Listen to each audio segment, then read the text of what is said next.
Welcome one more day to Vital and Armonía. This is the fifth session of the introductory course on Vital Armonía, soul therapy. And as I said in the previous session, today we are going to explore the connection of the voice with the four main elements and also with the perceptive centers. If you recall, in the third session we saw that there are 7 main centers of perception, and some of them are very much connected to our voice, because we can be speaking from our mental center, our emotional center, our instinctive visceral gut center, or even our sexual gonadic center. Actually, I'm very sure that you notice that when kids become teenagers, their voice changes. And this is because their sexuality begins to develop, and there is an energy that starts to run through different centers. Later on, you'll see very curious connections. But to start with, let's simply notice several modulations, several variations on the voice. For instance, when we keep a very superficial conversation, we are not grounded. Our voice tends to be centered in the head. Notice, for instance, a simple conversation on something trivial. How are you? Very well, thank you. And you? Fine. What are you going to do today? Well, I'm going to work and later on I'll have lunch. Okay, see you then, the lunch hour. This sort of unattentive conversation tends to be superficial and therefore focused on the head, and there is nothing wrong with that. The problem is when someone is speaking from the mental center but trying to give the impression of depth. Notice, for instance, when some leader, maybe a politician, adopts this sort of deep, false voice. You can notice it's not their own voice, but they use it in order to give a sense of importance, grandiloquence, conviction, but everything they say is not very different from what they have always been saying, and you can notice that most of the things they say are full of lies, and therefore this is not a trustworthy voice. Not everyone can notice this sort of voice. There are different variations in different people, but for some of us it's very easily to detect. There are other false voices. For instance, notice those that speak with a sort of half smile or with a certain trembling in the voice. Notice how this voice appears in the wicked characters in movies. The evil character attracting kids. Kids, come. I have sweets for you. Don't trust those that speak with this sort of voice and half smile, because they have a double intention. They are hiding something. Then we have the voice that is also mental but more nasal. There are people who speak like this, and they are very often unpleasant people, very dark, very egotistic, self-centered. They can be very offensive, very often focus on their interest, and they just don't care about you. They just care about their own, and they have such a big ego that they cannot say anything deep or touching. They're very sharp, very stingy, very unaffective, lacking empathy, and it's because they are superficial. The nose is an indication that they are focused on their mind, not on their heart. I'm sure that you have met this type of person. However, some people also have a nasal sound, but it's slightly different. It indicates consumption of some substance. Notice how when a person has been consuming a lot of maybe cocaine or heroin or another drug, they feel difficulty in speaking. They have sort of nasal, throat focused voice, low pitch, and it's very difficult for them to change this. This doesn't mean they cannot heal this. They can go through the process of soul therapy, which is going to trigger brain changes because the brain damage is what is causing this sort of delay in memory and modification in speech. But obviously, what is really broken is their heart.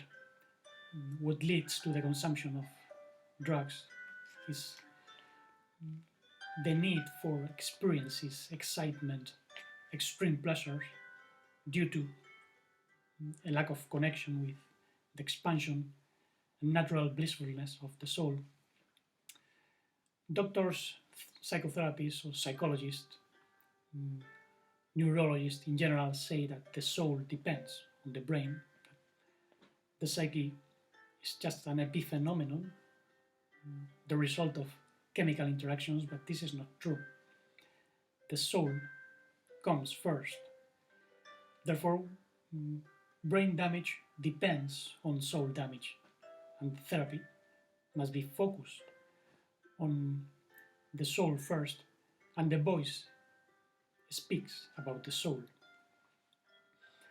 Sometimes the person has also a broken soul and they can have this voice center in the throat, and maybe they have felt difficulties in life, they have a sense of struggling, and maybe they felt an attack, they felt abuse, or they experienced some trauma in childhood, or maybe just they are consumers of tobacco and alcohol, and this consumption of acidic substances damages the vocal cords as well.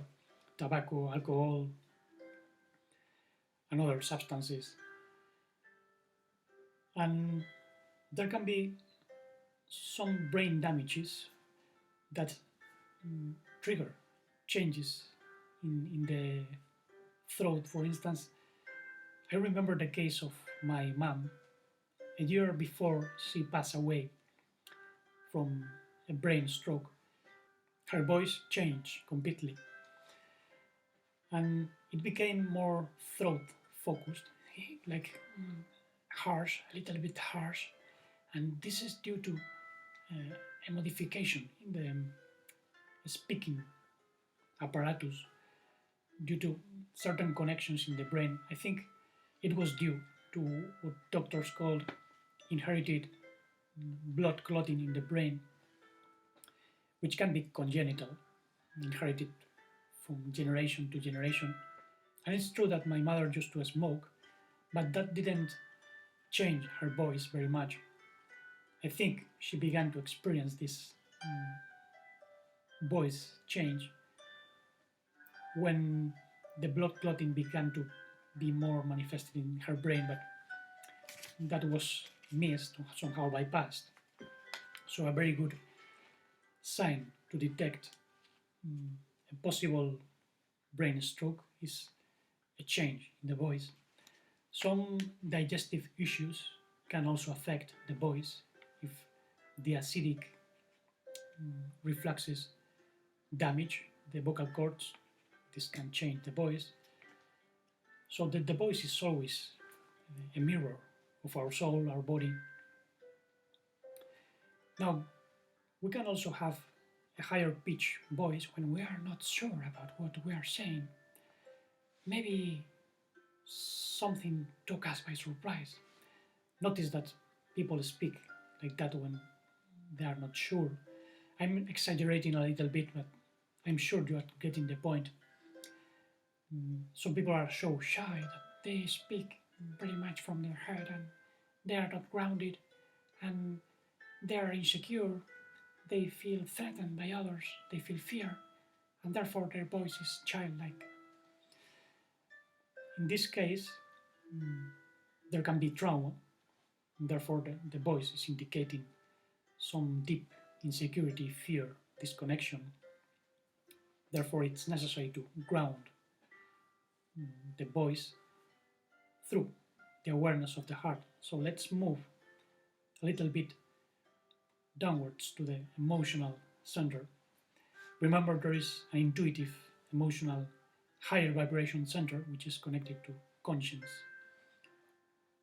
And then there is a deeper vibration mental center that gives understanding. But in the ordinary emotional center, we can start to experience something more relaxed. And we can go deeper, obviously. Notice when therapists speak with a deep and relaxed voice to induce a state of profound relaxation. For instance, when yoga instructors say relax deeper and deeper, find peace, restful place inside yourself. This voice can also be used with kids because they understand the language of the heart. And there was once a kid that was afraid of his soul. And then he flew in his imagination to the Neverland. And this is very important because kids can feel frightened if we use a very straightforward, dry, emphatic voice. So sensitivity is very important. This is understood by children, kids very easily, by most people, but it's very important to educate children using this approach.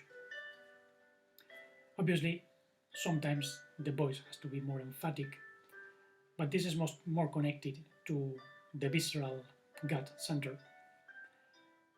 And notice how some people tend to be more emphatic, more dry.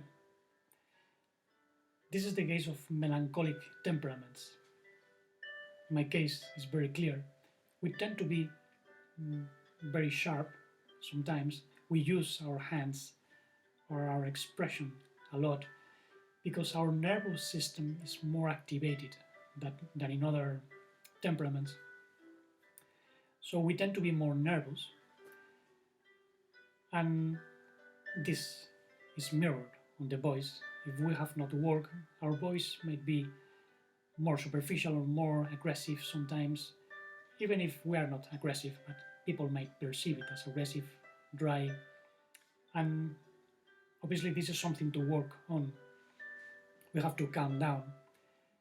People who are nervous sometimes speak very fast and they try to say many things at the same time, but their mind goes faster than the body, than the mouth and all the muscles that are involved in language and speech. And therefore, we might mispronounce certain words, or we run over other words.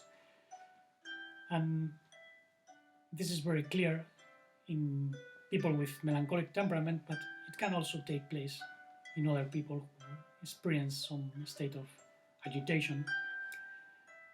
Those who are more choleric can also release emphatic, sort of stressed speeches, maybe to motivate someone. Or there can be situations that require that sort of emphatic speech, visceral communication. A coach of a soccer team or basketball team sometimes has to use this voice to motivate or to tell someone to do things differently. But this is related to the art of speech. When it's a condition, we have to calm down and become more aware of how we speak. I remember when my mother used to tell me that I have to vocalize better, that I say things superficially sometimes. And it's because my temperament is melancholic and sometimes I tend to be a bit more unclear because of this passion. We are very passionate about what we say, but our heart is so full that the emotion overruns the mind and the body, and we can eat up some words or mispronounce them. Therefore, there must be a work. Now, sometimes the voice is also very emphatic, but it has a more aggressive condition. And this is obviously connected to the sexual gonadic center because the energy is more pulsional. And it begins, especially when kids become teenagers and their sexuality starts to be more developed, they suffer hormonal changes. And you can notice that many of them become aggressive, especially with their parents. You don't understand me. Leave me alone. I'm going to stay in my room for a week. Go away. Why don't you allow me to go with my friends? They become violent, aggressive, try to control the situation. And this is because the energy is starting to wake up and they don't handle this explosion of pheromones and psychic energy that is related to the sexual center, but also to the other centers, the emotional center, the mental center, because it's an energy from the earth that influences all the centers and it has to be harmonized properly, expressed and transformed. And many times people are not able to handle this energy and mature, and therefore they reach adulthood being teenagers. We can notice this especially in politicians, for instance, when they rant against each other, fighting in parliaments. We are the ones that are making progress. You are the ones that left the country in crisis. We are the ones that are helping people. They are very emphatic, aggressive. They try to dominate. The sexual speech is very dominant. And this is especially the case in dictators or populist leaders. Remember when Hugo Chavez told George Bush things like, "Imperialist, go home. We don't want your presence. Go home, Mr. Danger," as he called Mr. Bush. And this is because dictators use what is known as attack ad hominem. They attack the person because they lack certain mental resources, they have emotional deficiencies, and they try to hide all that with a speech which is violent, aggressive, or even somehow sophisticated. They find words to attract the masses, and many people are convinced. As you surely know, this is the art of populism, demagogy, which is very present in poor countries, in South America, Africa, even China and other places, but even in supposedly advanced countries like Spain. Now, there is an even closer connection between the voice and the sexual center. I'm sure you have heard of the eunuchs, these characters that were in royal instances helping royal families, and they were educated since a very early age, and they were usually castrated, their testicles were cut off, and this was done in order to avoid possible blood mixes in case there was some relation. But over time, something very curious happened. These people used to entertain the royalty, and some of them were very good singers.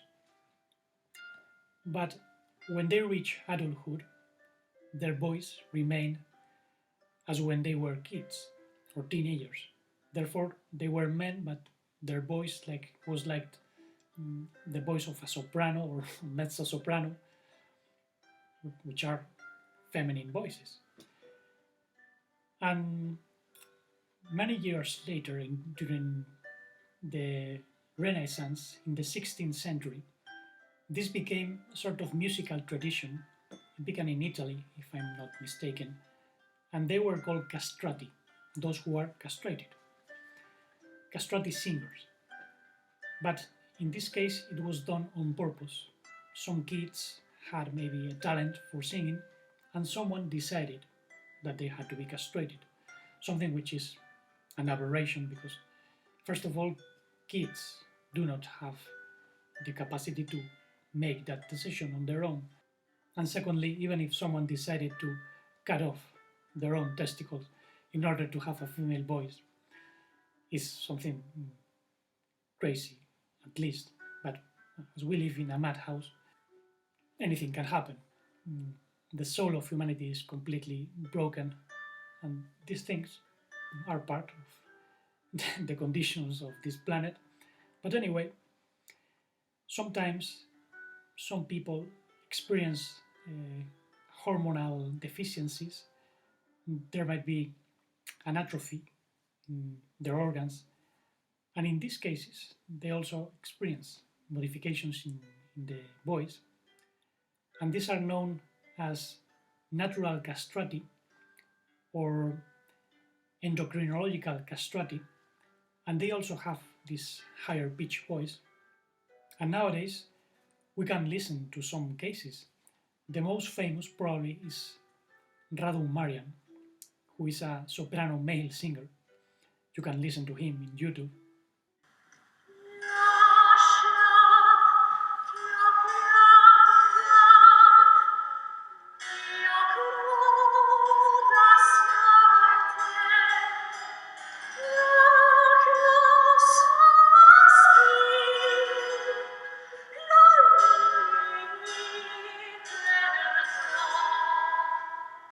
And then there are cases in which the high-pitched voice might not be connected with an endocrinological condition. This might be due to the type of soul of the person. For instance, this might be the case of a Belgian composer known as Wim Mertens, who is very prolific. He's a genius, very good pianist and composer, but he has a counter tenor voice, which is not falsetto.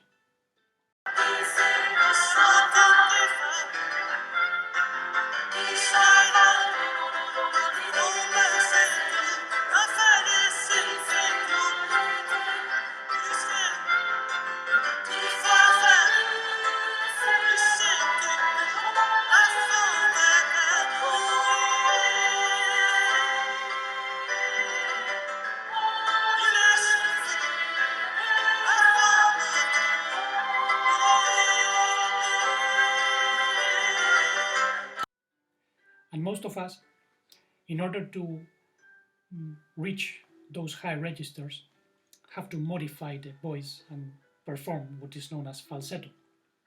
For instance, I am a lyrical tenor, but if I want to sing higher pitch, I have to do some modifications.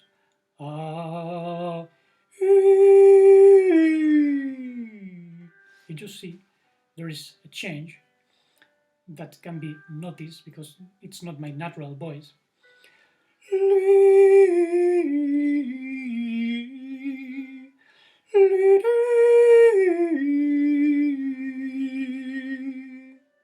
And it's not easy to make that change. It requires some training in the voice because it's not my natural register.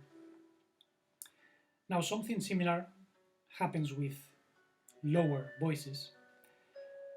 There are people who have a natural low voice, for instance, the basses or the baritones, and their voice is very grounding, especially when they train their voice to reach the lower registers.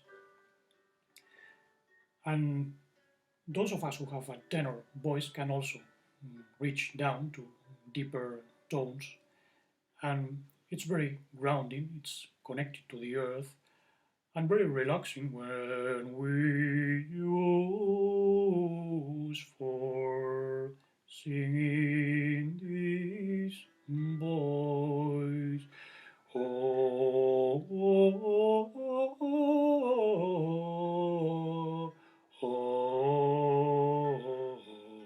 oh, grounding voice makes certain areas of the body vibrate, not only the, the gut, but the whole body in general. And it can even have a therapeutic effect, just as the middle voice, even higher pitches. In general, the voice can have a therapeutic effect when we train different registers and become more expressive. But obviously, the deep voice is connected to the ground, the earth, and therefore this can be a good exercise to ground ourselves into the body and become more centered. Because sometimes we live so much in the head, in the thoughts, that we lose connection. And this lack of grounding sensation is many times behind misperceptions, inharmonious use of language. Therefore, we have to become more aware about our use of language. Words can be darts thrown to the hearts of people, so we have to be very careful because language is somehow creative. The expression grrr indicates the modification of matter through energy, and sound is vibration energy. And some people are so sensitive that one word can hurt them very much. Melancholic people are more susceptible to be hurt with words. And a very good way to know if we are really grounded is to pronounce the expression I am. I am. Where do you feel the sensation and the feeling? Is it in your head? Is it in your chest as I'm feeling it right now? If you say I am and you are grounded, you are feeling it here. But if you say I am, then what are you? You are nothing. You are just like the air, carried by the wind.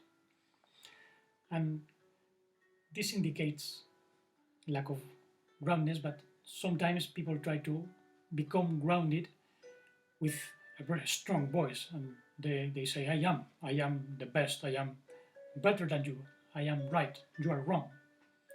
And this is not grounded.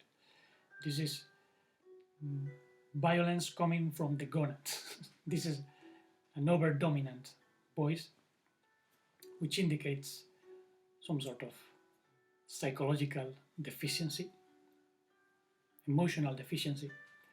When someone tries to impose himself or herself over others by means of violent language, that indicates some lack of sensitivity. Now, sometimes there are obstacles in our expression.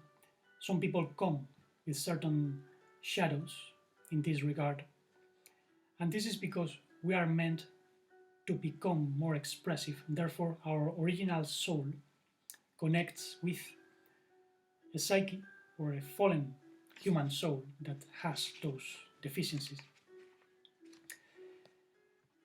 The following day I'm going to give you several patterns that you can see in your birth date, because these blockages of expression can be read in the birth date. Not everyone has those handicaps, but those of us who came with certain blockages of expression for different reasons can see it in the birth date. For instance, sum up all the numbers of your birth date one by one, and if you get the number 30, it means you have a talent, a gift for expression, sensitivity, creative manifestation of your emotions, your language. But remember that in front of every gift and talent, there is always going to be a shadow, a neurosis, and therefore we have to work a lot through our human personality in order to manifest that talent.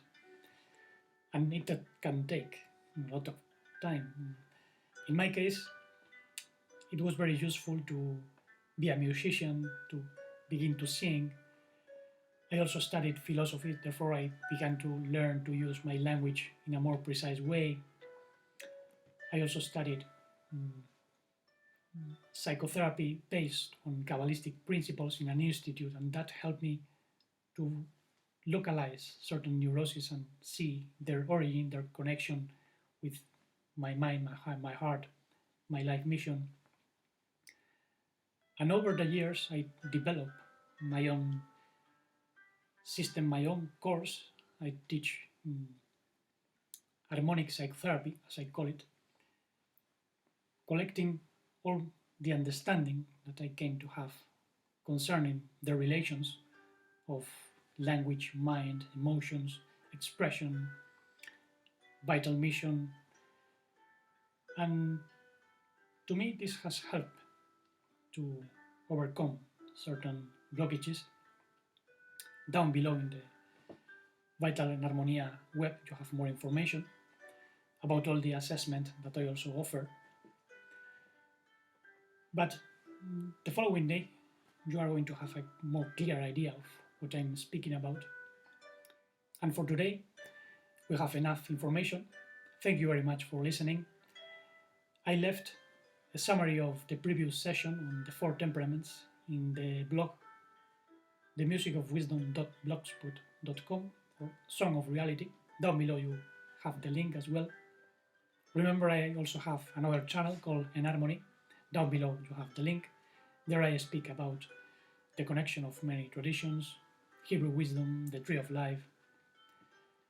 And until the next day, let's keep opening our heart, grounding ourselves deeper in order to express the supraconditional love, the unmodified life, integral conscience, and deep, blissful serenity.